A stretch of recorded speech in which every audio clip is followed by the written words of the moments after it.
Deuteronomy 23, regulations concerning worship.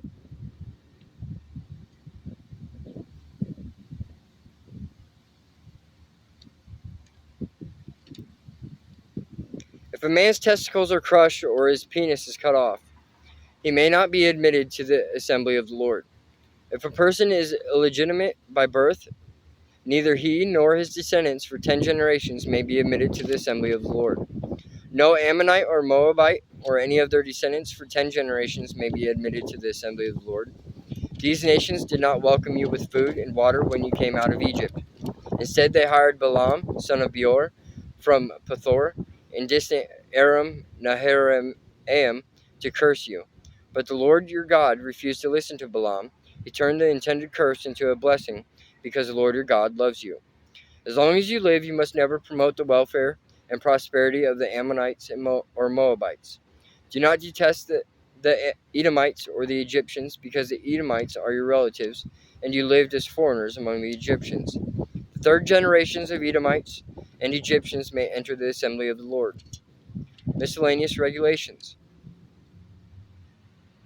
When you go to war against your enemies, be sure to stay away from anything that is impure.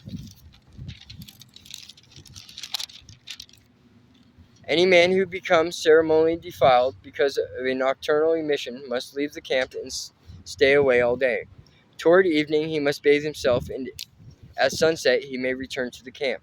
You must have a designated area outside the camp where you can go to relieve yourself. Each of you must have a spade as part of your equipment. Whenever you relieve yourself, dig a hole with the spade and cover the excrement. The camp must be holy, for the Lord your God moves around in your camp to protect you and to defeat your enemies.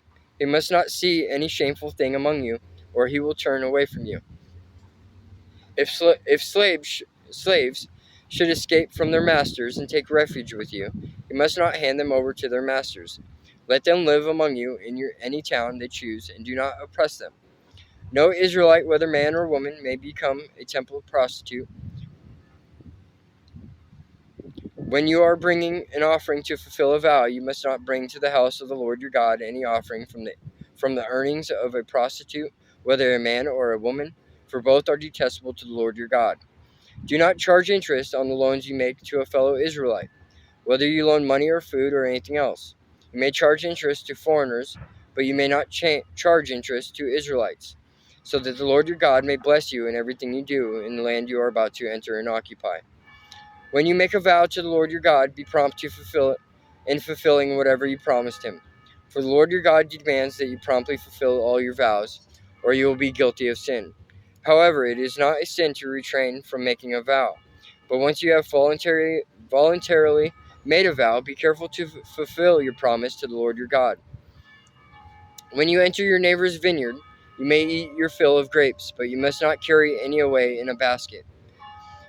And when you enter your neighbor's field of grain, you may pluck the heads of grain with your hand, but you must not harvest it with the sickle.